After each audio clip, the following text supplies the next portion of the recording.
Hello. At this moment I'm horrified on a moral level at what I'm about to say.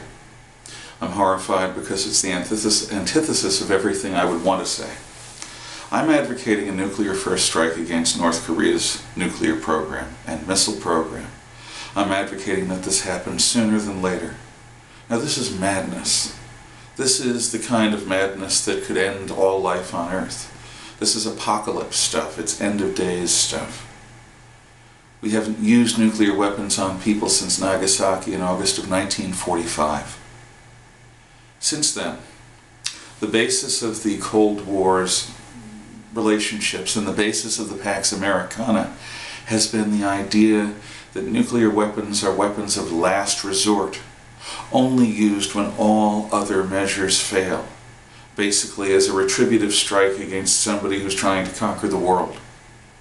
But in the case of the Cold War, and in the case of most of the nuclear powers that exist today, the governments are led by rational pragmatists. The Soviets did not believe in God, they did not have a concept of the afterlife, and so they were willing to engage in occasional brinksmanship. But they weren't eager to repeat the devastation of World War II dozens of times over, on themselves or on anyone else. We are in a different world. Nuclear proliferation is a reality in North Korea, and intercontinental ballistic missiles to carry them are also a reality.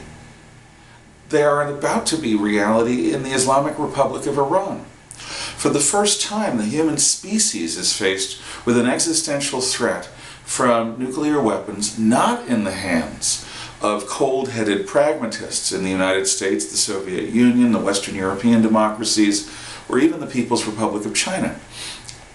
Nuclear missiles, nuclear-tipped missiles, with hydrogen weapons, city-destroying weapons, not the center of cities, but the city and the suburbs, are in the hands of a narcissist at best. A person who lives in a bubble and has no standards of reality to guide him. And what happens in North Korea is going to be a guideline to the theocrats who rule the Islamic Republic of Iran. And they have said in public that they want to make Israel burn with godly fire. If we allow the North Koreans to deploy a plausible intercontinental ballistic missile hydrogen bomb threat, we invite the Iranians to do the same thing. And remember, these weapons not only are effective by hitting our cities, through the horrors of electromagnetic pulse attacks, it only takes a handful of successful detonations in the upper atmosphere at the right spots to destroy the American power grid. And that alone, imagine no electric power in the United States for 5 to 10 years at earliest. We have 300 million plus people. Hundreds of millions would die without power. In winter and summer, without transportation, all of it would be blanked out. And the Iranians are capable of doing the same thing if they are allowed to gain a deterrent, not only to us, but to the Europeans. So the threat is real. And the threat goes beyond Kim Jong-un. It goes beyond North Korea. North Korea's nuclear weapons program and their ballistic missile weapons program are housed deep underground in basically shelters proof against any weapons against certain types of atomic devices. It is that makes me say a nuclear first strike against North Korea sooner than later is the prudent thing to do. We must destroy this capability. And if we don't, we will live under the shadow of nuclear blackmail in the hands of a man who thinks he's a living God.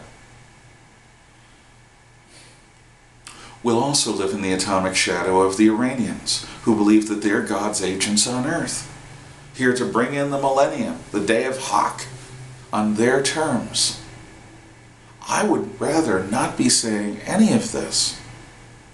But if we are to have war, if war is to come to us, and it seems that giving nuclear-tipped ICBMs to both the North Koreans and the Iranians as an invitation to war, better it happen at our terms, on our timetable, with a first strike that has a plausible chance of destroying their nuclear capability. Unfortunately, with North Korea, a simultaneous attack along the entire demilitarized zone with a series of heavy bombs like the Moab is also necessary.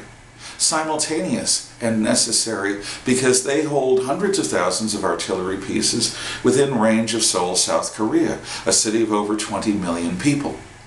We must destroy, or at least seriously degrade, their ability to shell South Korea, Seoul, South Korea, into oblivion. The only answer to this, short of war, that I can see, is if the communist Chinese under Xi Jinping do this themselves. We're beyond the point where talk is going to work. The nuclear capabilities of North Korea must be destroyed. Their missile capabilities must be destroyed. If the Chinese won't do it, we must.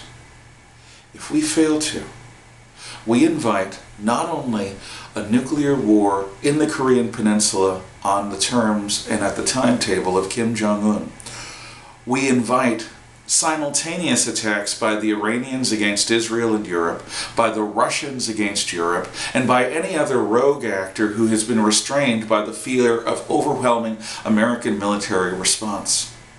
If we're incapable of giving that threat plausibly, why should the world remain at peace?